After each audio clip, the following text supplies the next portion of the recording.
Truth, logic, action, power. It's the GreggHoush Show here on New Revolutionary Radio. From the Leonard School in Malden, Massachusetts, Gregg and company are here to bring a sense of ethics to your news. Whether it's politics, activism, or current events, we always seek to inform and never to deceive. Let's start the show. Hello, everyone, and welcome to episode 64 of the GreggHoush Show. Joining me today is Mac, our always co-host at this point, every show. It's just us today, and we have lots to talk about. We're going to attempt to keep it a little shorter than last week's, 2-hour episode. Yeah, but man, we have just as much to cover. It's crazy. So we're going to start, of course, where we always seem to start these days, with a fun Trump story. Yeah, this one is unusually actually fun, though, because it involves Donald Trump getting sued. That's like a third of the things in his life at this point, I think. Look, he's only been involved in a few thousand cases.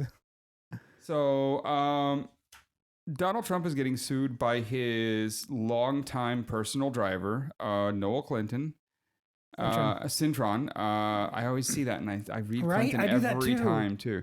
But Noel Cintron, and he's suing him for 3,300 hours of unpaid overtime. And he's only suing him for that many because the statute of limitations has cut off quite a lot of hours that he didn't get paid. So he can only sue for, what the statute allows.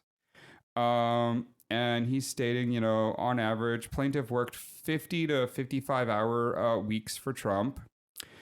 And so he's owed a lot of money, and this will probably be another one of these suits that Trump loses, as he seems to lose almost all of these because the people actually claiming these things against him are telling the truth pretty much every time. Yeah, and I want to throw in a couple of quotes from this lawsuit because, man, they just nailed it on a couple of these.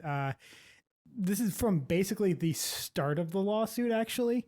Quote, in an utterly callous display of unwarranted privilege and entitlement, and without even a minimal sense of noblesse oblige, President Donald Trump has, through the defendant entities, exploited and denied significant wages to his own longstanding personal driver, end quote. And then a little bit later, quote, while Trump has shirked its obligation to pay plaintiff any overtime pay for over 20 years, plaintiff recognizes that the applicable statute of limitations only allows him to make claims on overtime wages defendants failed to pay for the past 6 years. With that in mind, plaintiff has worked approximately 550 hours of uncompensated overtime per year for the past 6 years, totaling approximately 3,300 hours of uncompensated overtime at time and a half. This also lays out how Donald Trump consistently not only failed to pay the overtime, but also screwed him out of actually paying him decent wages. Back in 2003, he started paying him in a fixed annual salary of about $63,000 a year for someone, living in New York City. So that's Manhattan is very expensive. And this is for someone that's expected to show up at 7 a.m. every day and stay until people are done with him. And he's not on free time. He is expected to be there at a moment's notice because that is very explicitly laid out in the lawsuit. So he started out there. And then in 2006, he got bumped to $68,000, still not outstanding. And then in 2010, they increased it to $75,000 a year, but then clawed back all his health benefits, which effectively saved the Trump organization almost $20,000 a year. So he actually took a pay hit after working for Trump for 20 years. So that's just so perfectly representative of.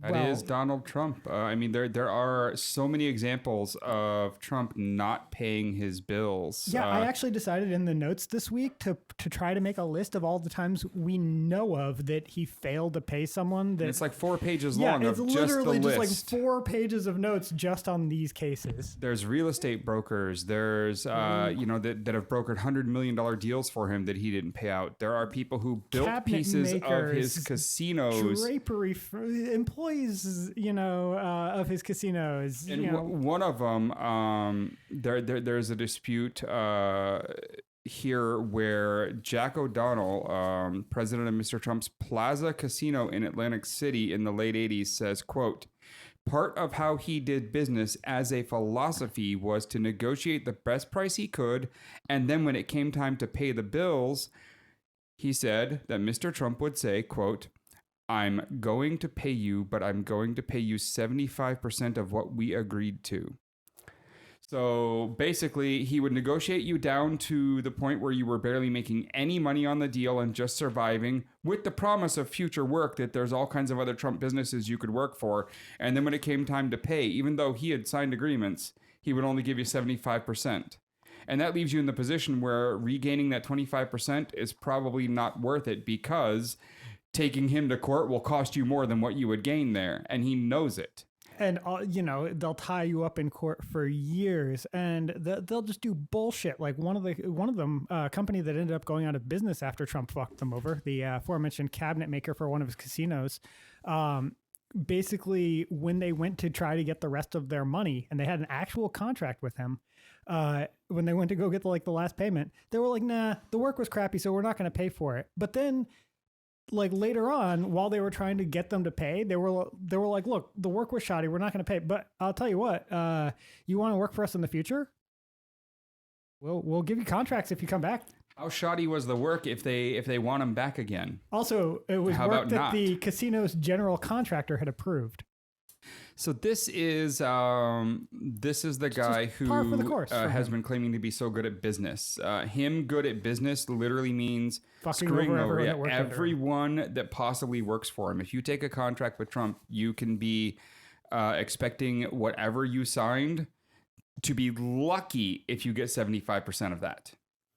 And that's mind-blowing.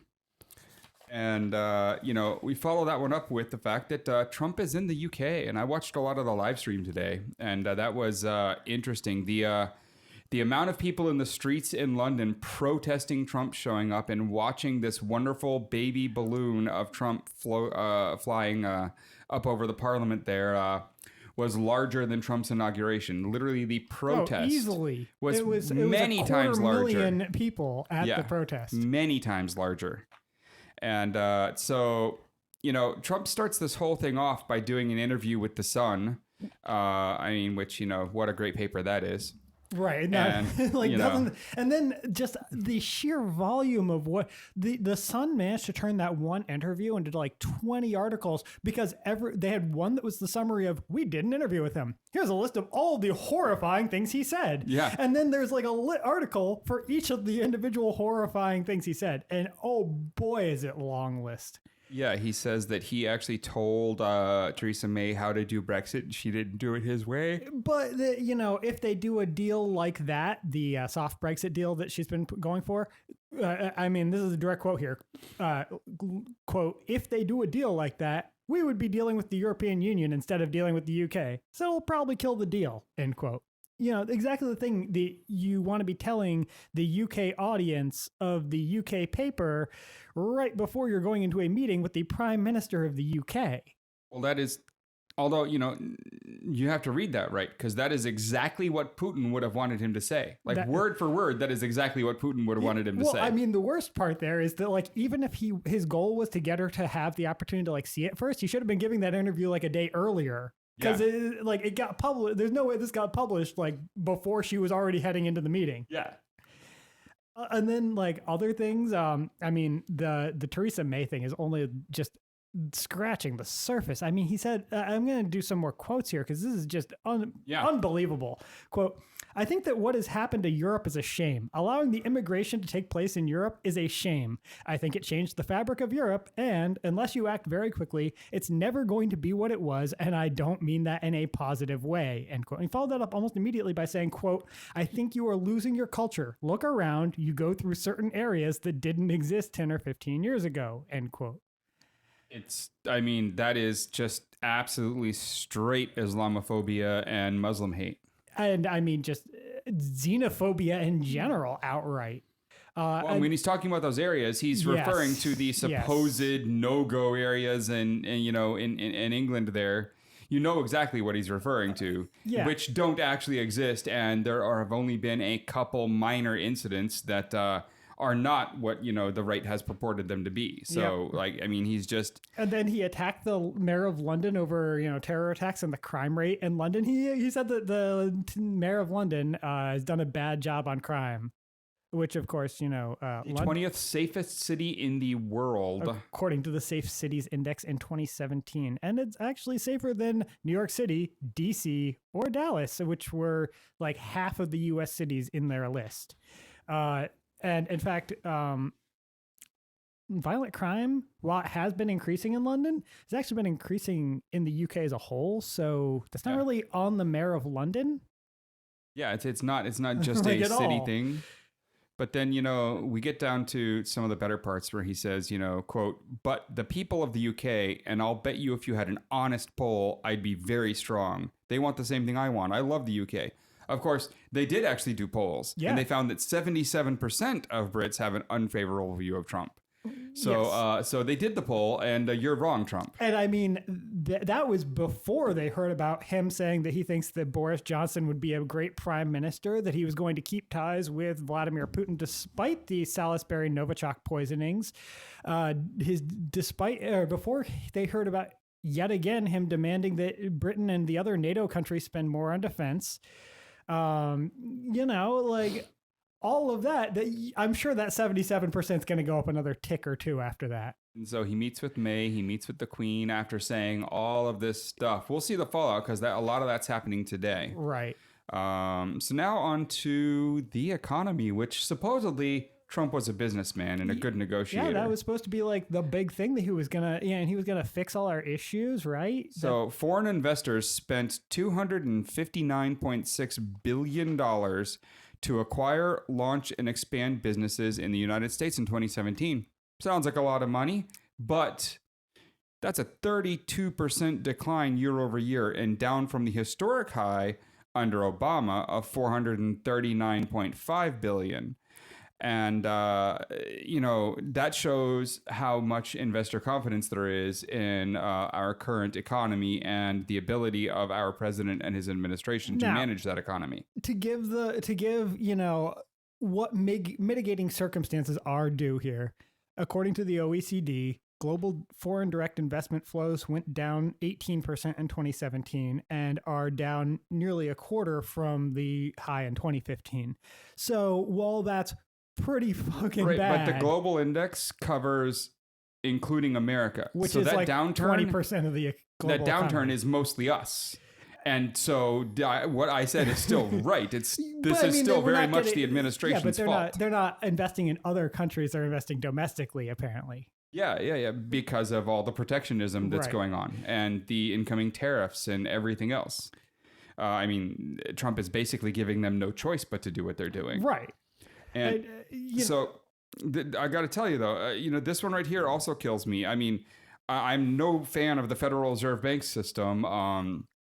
But two economists from the Federal Reserve Bank of San Francisco, Tim Mehedi and Daniel J. Wilson, put out a letter titled Fiscal Policy in Good Times and Bad. And its summary is this. Thanks in large part to recently enacted tax cuts, U.S. fiscal policy has taken a decidedly pro-cyclical turn, providing stimulus when the economy is growing. In fact, the projected increase in the federal deficit over the next few years would represent the most pro-cyclical fiscal policy stance since the Vietnam War. This matters because many recent studies have found that fiscal stimulus has a smaller impact when the economy is strong, implying that the near-term boost to GDP growth could be 2/3 or less of that from previous tax cuts. Basically saying everything that Trump is doing right now is kind of useless and isn't helping, and we should do other things. Anyone familiar with basic macroeconomics knows that pro-cyclical is the phrase that all the economists hate because it means you're encouraging whatever bad tendency the market currently has.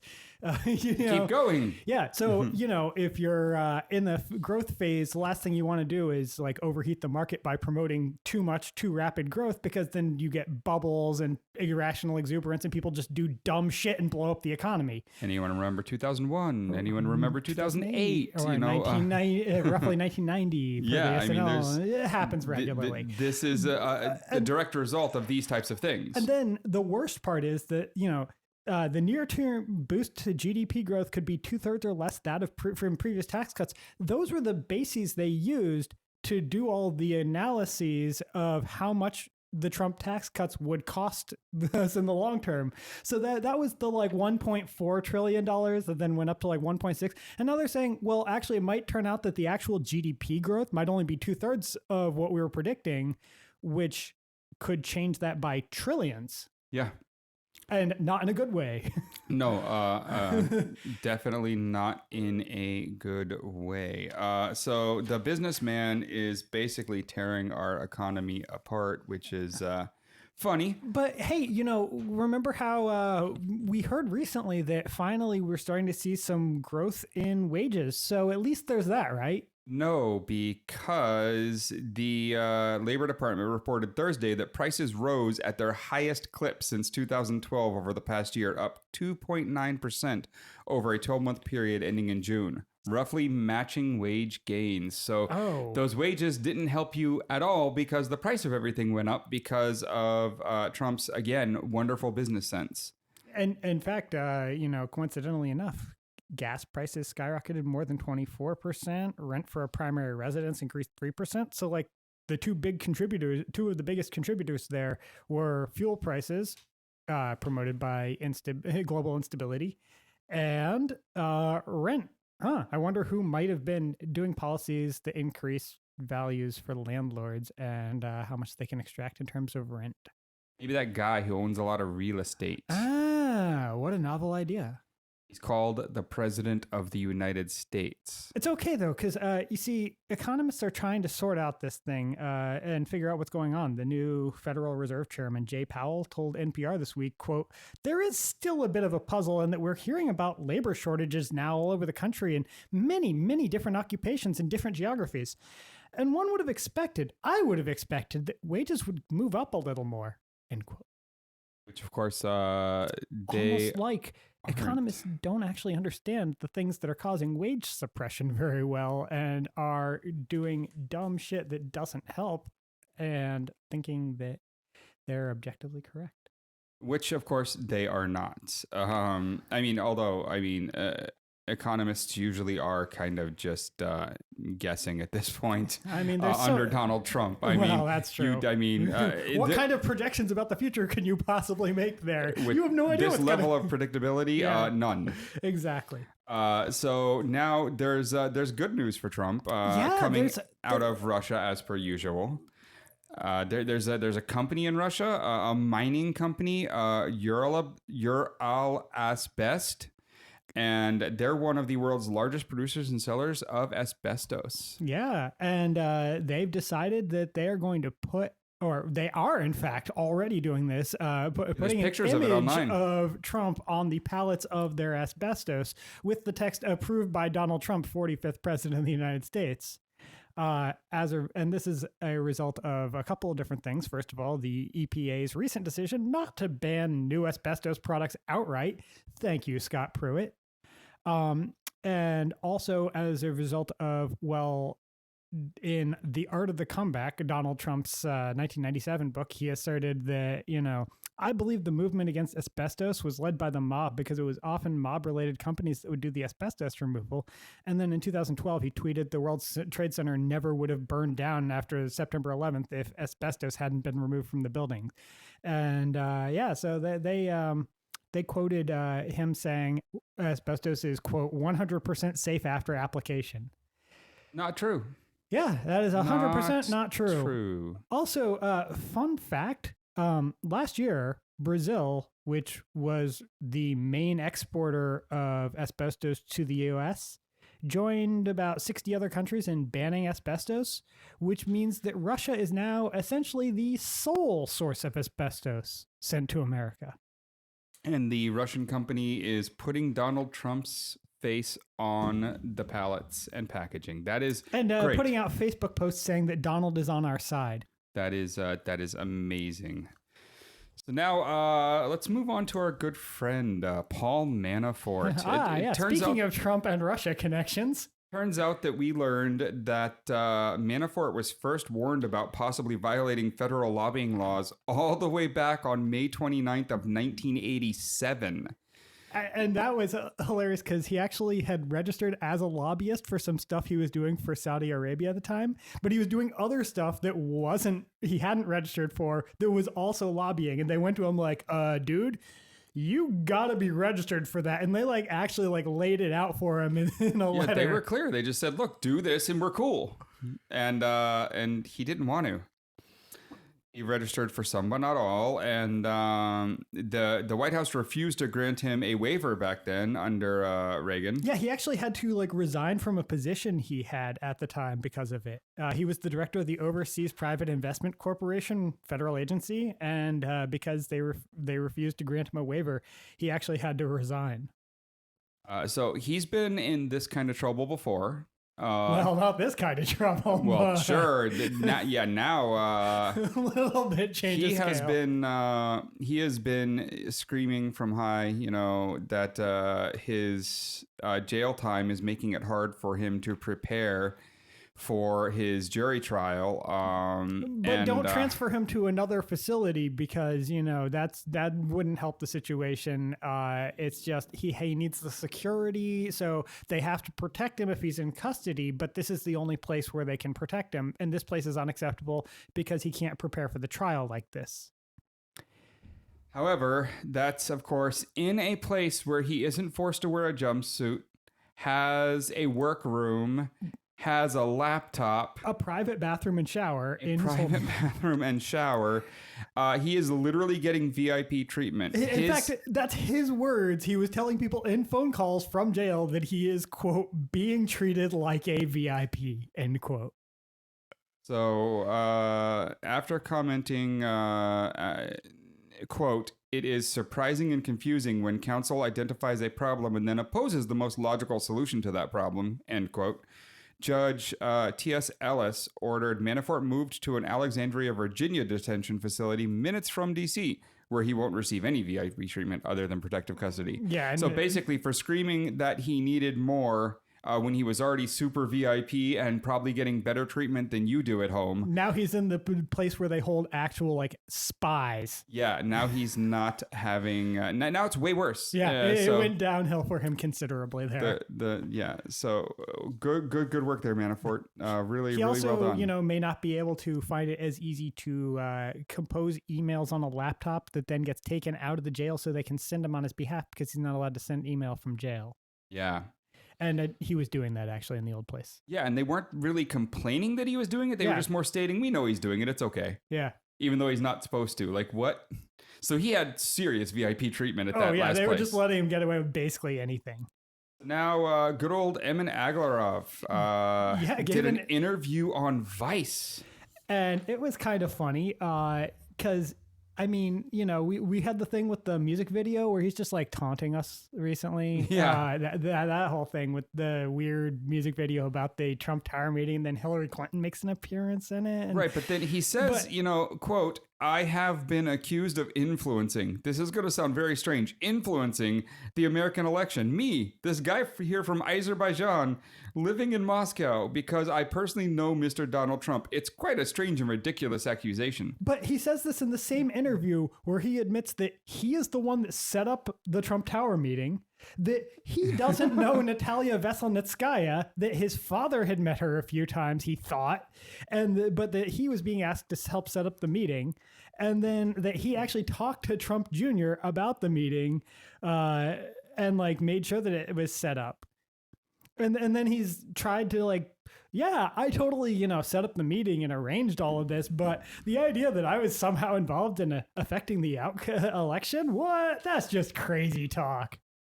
So that is funny. The interview is definitely enlightening, where he just literally admits to everything and then says, "But I didn't affect anything. Yeah, and Like, I mean, what? This seems to be basically the Russian standard practice here for how they're handling the whole thing, where they're like, yeah, no, we deny all those accusations. By the way, here, let me present you a bunch of evidence about how we did all of it. verifying all of the details, except for the conclusion that I will continue to deny. By the way, let me give you a few hints as There's to a how few to photographs of me at the meeting. Yeah, exactly. Like, Yeah. they're really just playing both sides by like giving that denial that's barely even a denial, and then showing how yeah, no, we totally did it.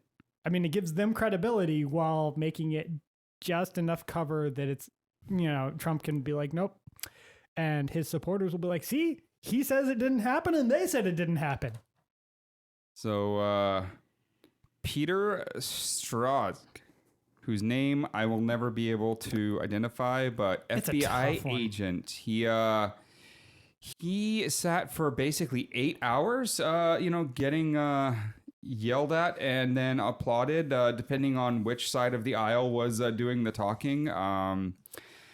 For the House Judiciary and Oversight Committee on Thursday, where he vigorously defended his contact and that of the FBI. Yeah, he was pretty. I mean, He was very straightforward. His answers left no room for interpretation. yeah, just representative statement. Quote, let me be clear, unequivocally and under oath. Not once in my 26 years of defending my nation did my personal opinions impact any official action I took, end quote. There you go. I mean, he was very clear and repeatedly so on the subject, and even was like the idea that I and all the people above me and below me at the FBI would accept someone else at the FBI allowing their personal influences like that to affect their decision making is just, it's ludicrous. not even, it's ridiculous. It couldn't happen. No one would tolerate it. So during that, one of the better things that I saw was Christian, but also Ted Lieu. They both just went off on the fact that this was dumb, that this should not be happening, that there were better things for the committee to be doing with its time, that it still needed to do something and have a hearing about the separation of children, that all these things that it wasn't doing, that this was the dumbest thing that it could possibly be doing with its time. And it was really fun listening to them just berate the Republicans on TV there. Which, I mean, is 100% true. This whole thing is about some fucking personal text messages between, two agents having two people having an affair together and having private chats about personal opinions. There's nothing, there's no evidence at any point to suggest that they actually did anything improper in their official capacity. It was just people bitching. And they had congressional hearings based off of nothing but that. Yeah, nothing but that. Waste of, it's honestly been months of them talking about it, and then, days of building up to this, and then a full day of that committee's time. It was, just as Ted and the others said, just as dumb as could be. Yeah. So speaking of as dumb as can be, though. Devin Nunes. Yeah. As dumb as could be. I'd like to open up by something that's not here in the notes. You know that he is currently part owner in a winery. Yes.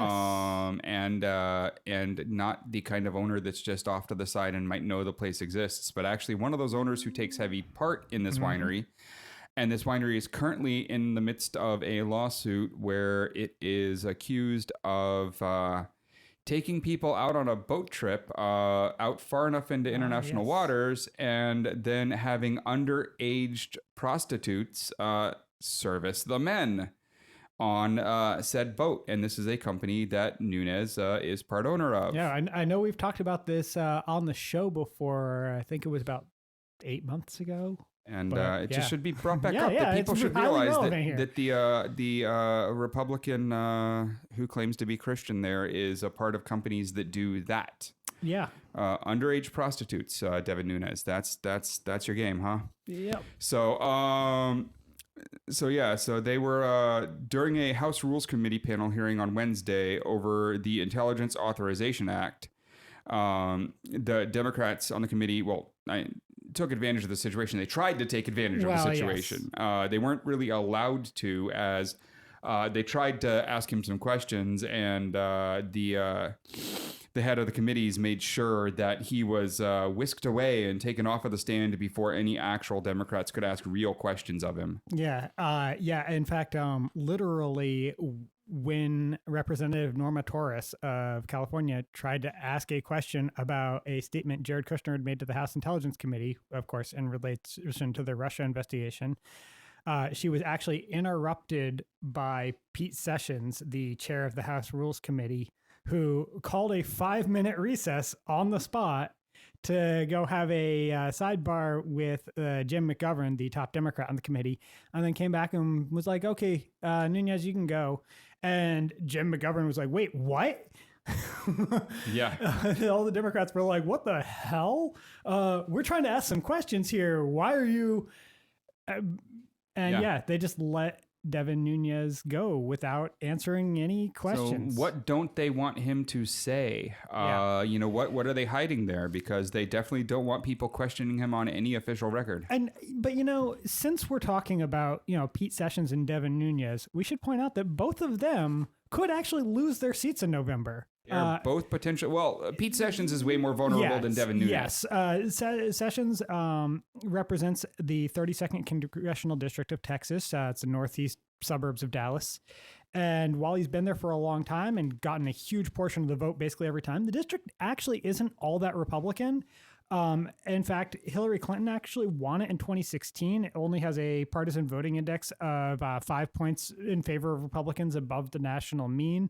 And the race is actually rated as a toss-up by Cook Political Report and leaning Republican by Sabato's Crystal Ball.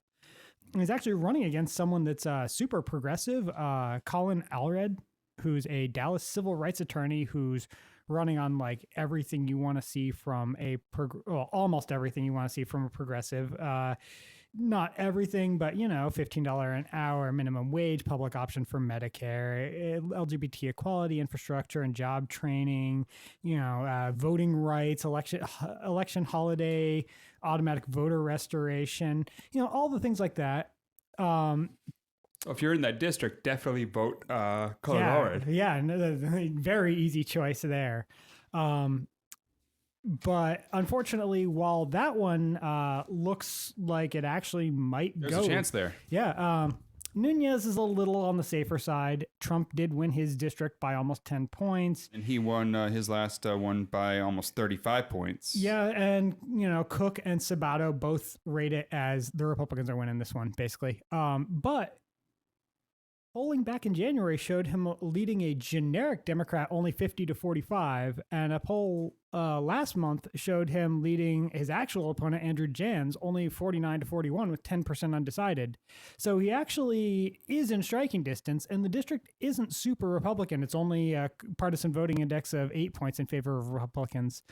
Plus, I mean, there's a lot of change in the primary turnout this year that been very favorable. It could be close. It could be very close. And I mean, Andrew Jans isn't really, you know, the most... Nunes needs to go. So if you're in California's 22nd congressional district there, and Nunes is your guy, vote him out, please. Yeah. And I mean... yeah, Andrew Jans isn't the most exciting. He's a deputy DA, although in favor of criminal justice reform, but he's definitely a bit of a moderate Democrat in a lot of regards. He's a centrist in a lot of ways, but you know, it's better than Nunes. But he's also very focused on like specific details and policy and facts. So, you know, he's much more the technocratic sort than the ideological centrist. Yeah. So, you know, it's certainly an improvement over Devin Nunes. Although, I mean, what wouldn't be really? Yeah. So today, this morning, Mueller unsealed an indictment against 12 Russian GRU members in connection with Russian interference in the 2016 U.S. elections. And I would like to read just a quote from it where it says what they did.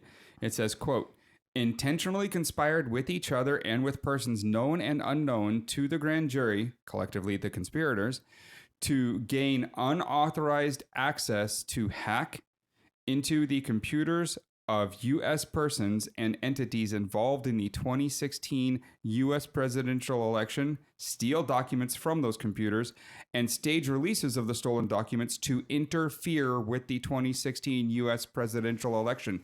End quote. What's important in this quote here is, one, conspirators, and two, interfere. Those two words are the most important two words, I think, in this quote. Yes. Because that means there are U.S. conspirators with them who they are calling conspirators. And this document is outright claiming that the Russians interfered with the election in an official indictment against 12 people. And oh boy, do they lay out the details. They know everything. At one point, they actually are talking about part of the hacking process, and they've just like laid out step by step what's going on here. But at one point, there's this paragraph, quote, between or about May 25th, 2016 and June 1st, 2016, the conspirators hacked the DNC Microsoft Exchange server and stole thousands of emails from the work accounts of DNC employees. During that time, Yermakov researched PowerShell commands related to accessing and managing the Microsoft Exchange server.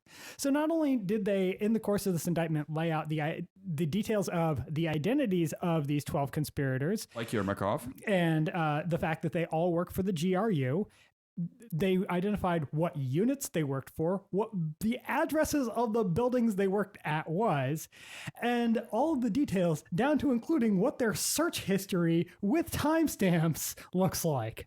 So the amount of detail in this is very believable at this point. Yeah. If you find yourself on the right, you find yourself a Republican, and you're having that gut reaction of, but they didn't do this and Trump won fair. I got to tell you, man, the amount of detail here should have you questioning that.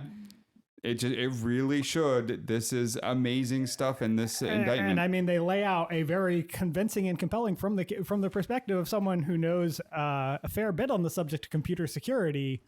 Like, they're talking about how they used a spear phishing campaign, and then they were looking at server networks to try and research what their technical vulnerabilities were and then implement exploits against those.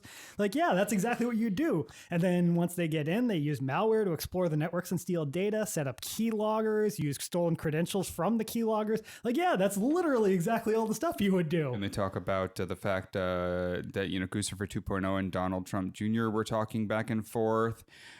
Throughout the whole thing, they mentioned multiple times a person known to the grand jury, which is a U.S. citizen who was in communication with all of the related parties in this. The various Russians, the Donald Trump Jr.'s, the campaign. I'm going to throw this out there that the only person that I know of that we know publicly finds himself in that position, I believe to be Roger Stone. Yeah, a bunch of the details really sound very closely aligned with things we've previously heard about Roger Stone's communications too. I'm going under the assumption right now that the person known to the grand jury that happens to be an American is Roger Stone, and his bad day just got worse. Yeah, I mean, another thing here is there's some fun, just little details that they don't even specifically call out per se, but just are referenced at various points that tie into other things that we know that aren't specifically related to this case. Because, of course, this is specifically an indictment against these 12 members of the GRU. It's not about, the Trump campaign or anything like that. But, for example, one of the things that they say in the indictment is that the first of the spear phishing attempts against a third-party provider that was used by Clinton's personal office and also against a bunch of servers that were associated with Clinton were all made on or around July 27th, 2016. That is very clearly spelled out in the indictment. What's not mentioned in the indictment is what else happened on July 27th, 2016, which you might remember was Donald Trump saying, Russia, if you're listening, I hope you're able to find the 30,000 emails that are missing. I think you will probably be rewarded mightily by our press. Let's see if that happens. So literally the day he said that, they started going after Hillary Clinton's personal office's email accounts. Wow. Wonder if there's a connection Wonder there. if there's a connection. So, the charges in this are CFAA violations, Computer Fraud and Abuse Act violations. They are aggravated identity theft, conspiracy to launder money, conspiracy to commit an offense against the United States. There's just all kinds of things. Yeah. There's so we're gonna see where that goes. I mean, I don't think Russia hands anyone over. Well, no, that's especially not not GRU employees. But I do find it funny that throughout the entirety of this document are multiple addresses of buildings for where the GRU are, or were, and obviously. Literally, like they've the probably full all address. left now. Street addresses, the number, like literally, like here you go, everyone. That's the GRU.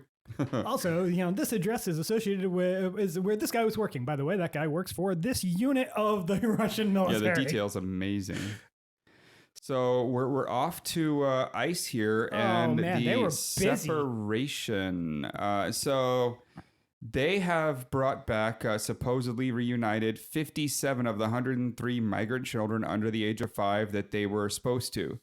Now, if you believe them, then the reason for the fact that only 57 were reunited actually makes some sense. There are various reasons of child abuse, or not the parent, or that parent literally isn't in the country anymore. Like, okay, so those, I got you. Someone actually that you believe to be the parent is in jail right now for a violent crime, so you can't give the kid back? Yeah. Okay, got it. Yeah, those all make sense to me. I don't know that I believe any of these claims you're making. Especially since the ACLU actually did a court filing saying they actually prevented us from verifying that as 57. They promised to notify us when and where each of the reunifications was going to take place and allow third parties to witness them. And now authorities are only, quote, provided a general prediction, end quote, making it impossible for the ACLU to actually confirm that they were reunified. And the filing also said that the immigration officials are trying to force some of the parents to pay for the travel costs, like $1,900 to Western Union. Yeah. And that sounds like a scam. That sounds like a 419er. Seriously. And, for something that is ultimately the government's responsibility to deal with anyway, literally. Also, it gets even worse because on Tuesday, one of the court filings about the children and their status, ICE actually admitted, I'm going to quote directly here from their filing. One child cannot be reunified at this time because the parent's location has been unknown for more than a year. Defendants are unable to conclusively determine whether the parent is a class member, and records show the parent and child might be U.S. citizens, end quote. So there's literally possibly a U.S. citizen separated from their U.S. citizen child for over a year by ICE with no hope of reunification for the foreseeable future. That is how ICE works. And I mean, anyone that's trying to dismiss all of the terrible things ICE is doing as, these people coming illegally to the country and stuff. Well, now we have maybe U.S. citizens being affected. And that's after, this short a period of these policies.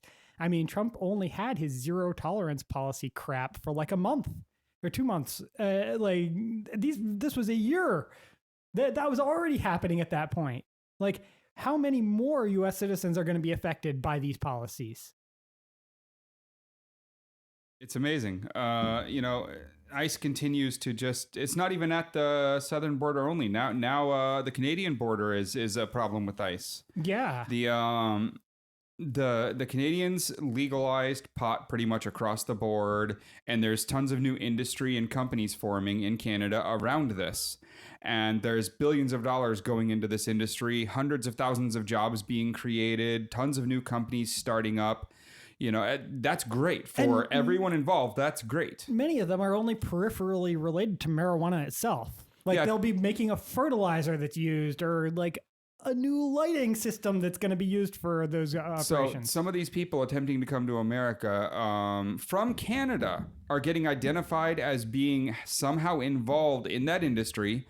And if they are in any way involved in that industry, they could be facing a lifetime ban for traveling to the U.S. Because they are classified as drug traffickers on the basis of the fact that the money from their business comes from people that make drugs that are illegal in the U.S.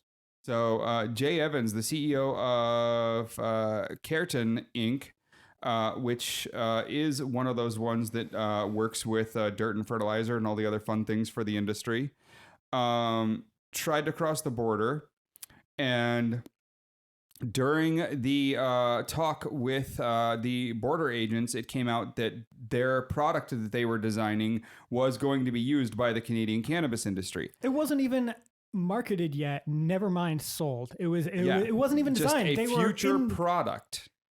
And they were told that they were drug traffickers and given a lifetime ban from the United States of America. After being held in custody for like 6 hours while they'd made the determination. So that is now where we are. We are banning Canadians who are part of their legal industry.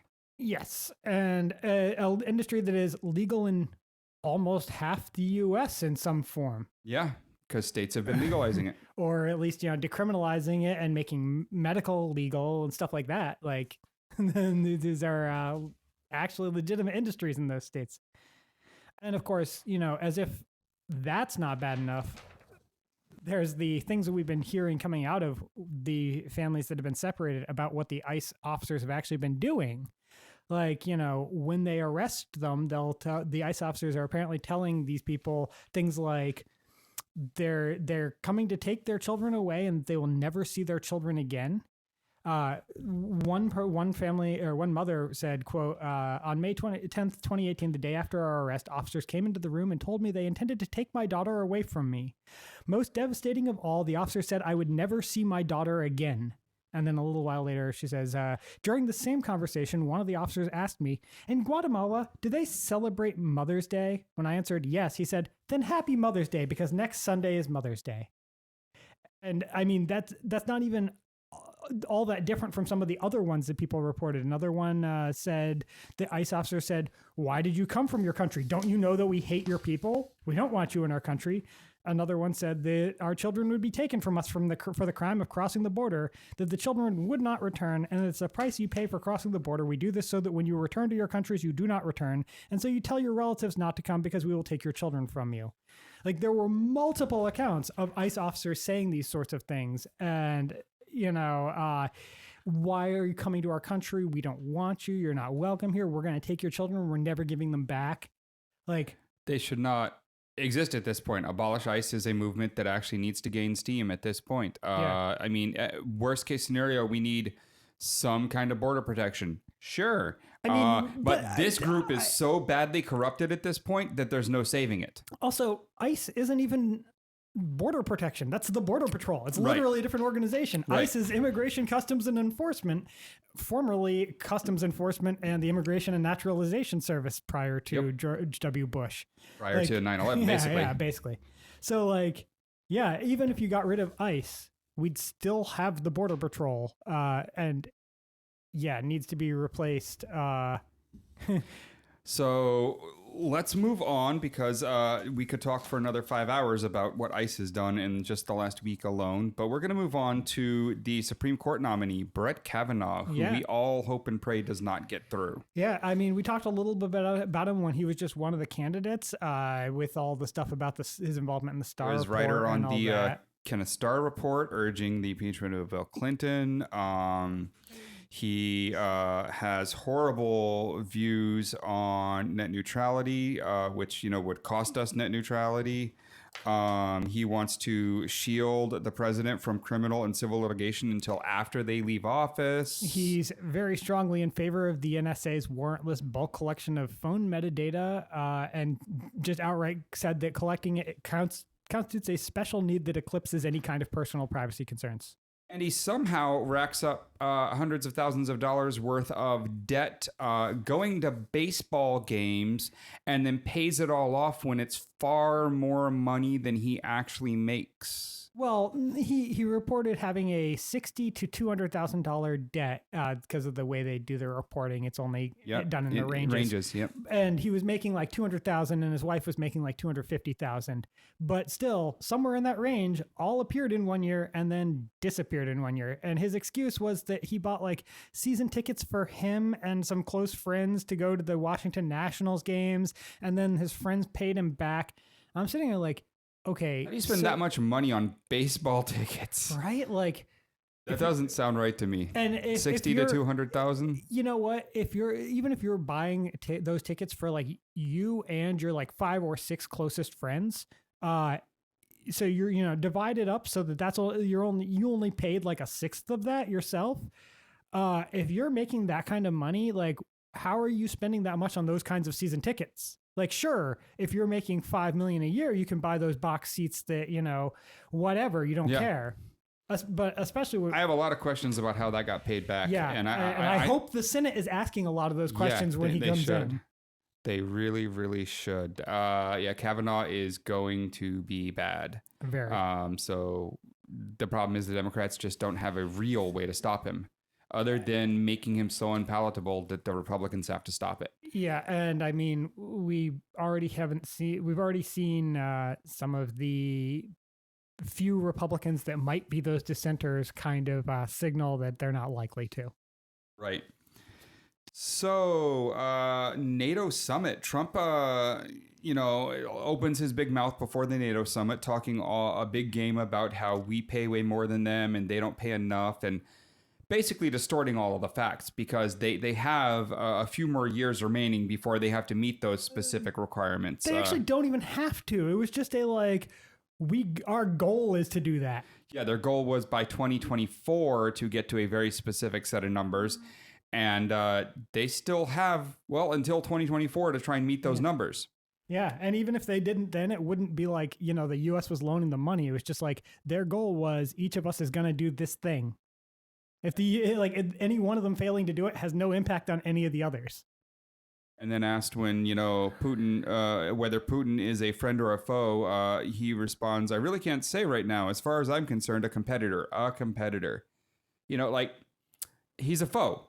Yes. Like literally, Russia has been on the other side from us since it's been Russia, since it's been the Soviet Union, since it became Russia again.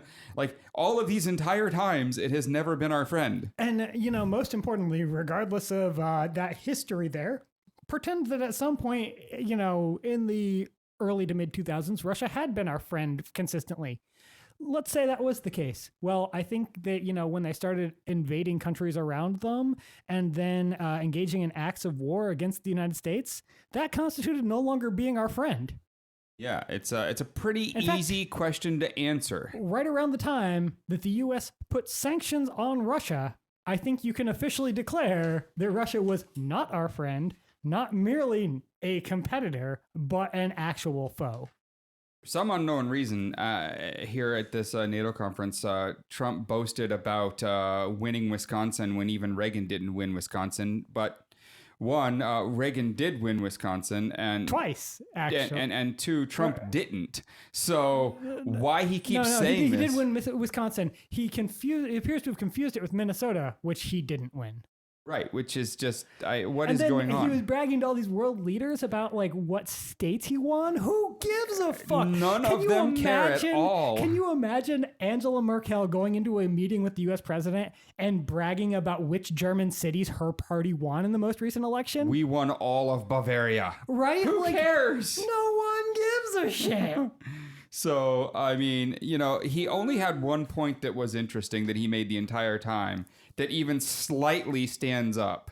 And that's the fact that while Merkel talks a big game against Russia, is very public about her hatred for Putin, they are doing an $11 billion natural gas pipeline with Russia's Gazprom, which puts a hell of a lot of money right into Putin's pockets. And there's probably not even really a good need for the thing in the first place. There are multiple countries that this could have been sourced from that weren't Russia, that could have come in cheaper. And there are multiple ways for the pipeline to go that is more economical and more environmentally sound. Literally, also, there's no economic reason to do it this way other than helping Putin. Yeah, and there's not even necessarily a reason to get their gas from Russia. In fact, already they don't get a lot of it from Russia. Of their imported gas, only 35% came from Russia as of 2015. Almost as much came from Norway, and the rest came from the Netherlands, basically. Russian exports only account for 9% of Germany's overall energy consumption, which is hilarious because Trump tried to claim that Germany is totally controlled by Russia because they'll be getting 60 to 70% of their energy from Russia, which... it's not even close. Not even remotely. But more importantly, the fact of the matter is that, Germany isn't even getting all their natural gas from Russia. They didn't need to get all their natural gas from Russia. This whole pipeline deal empowers Russia, gives Russia a bunch of money, and gives them political influence and control over Europe because Russia has shown a willingness in the past to cut off the gas when there's any kind of geopolitical dispute. So if Merkel wasn't lying in public, if Merkel wasn't two-faced, she would be right now making this deal with the Ukraine, with Georgia, with all these other sources of natural gas around her that would actually impact Putin negatively, that would really upset him. Yes. Instead, she talks a big game and then gives Putin $11 billion for something that isn't needed. Yeah. So while, again, you definitely know my opinion on Trump, he at least got one thing slightly almost correct. Right, sure. He was wrong like I will four give times him that one. in that one statement, but one of It's those as times... close to correct as he's ever been, I think, personally. Well, I mean, there was the I might lie to you. Oh, yeah, no, he was right I there. think that one nailed. So, it's there's a lot more to talk about, but we are hitting that hour mark here. And I think we're going to call the show today. This has been a good show. A lot of fun stuff talked about there. I hope that wonderful balloon keeps flying over London the whole time Trump is there, although he's not there that long. No. And I hope it really upsets him as much as it looks like it does. Yeah, everything we're hearing sounds like it. All right, everyone. That's been episode 64. Thanks for listening. Thank you for listening. Follow us on Facebook and Twitter at GreggHoush Show and on Instagram at GreggHoush. If you like what you've heard and want to be a part of it, check out patreon.com/GreggHoush Show. In exchange for funding our programming, you gain access to exclusive content such as uncut editions of our podcast. We have new episodes every Thursday night. We hope you listen in. The GreggHoush Show was created by GreggHoush, executive produced by co-host Eric Gaures, and co-hosted by Kayla Avery. Other contributors include producer and writer Anna Jeffrey, co-host producer David McGuffin, and writer-engineer Robert Tortora. Theme music for this show was produced and recorded by Geneva de Colbert. Our interns include co-host Casey McLaughlin, writer-engineer Alec Greeny, writer Maddie Locicero, and associate producer, writer, and announcer William Kennedy. You're listening to New Revolutionary Radio, your call to action.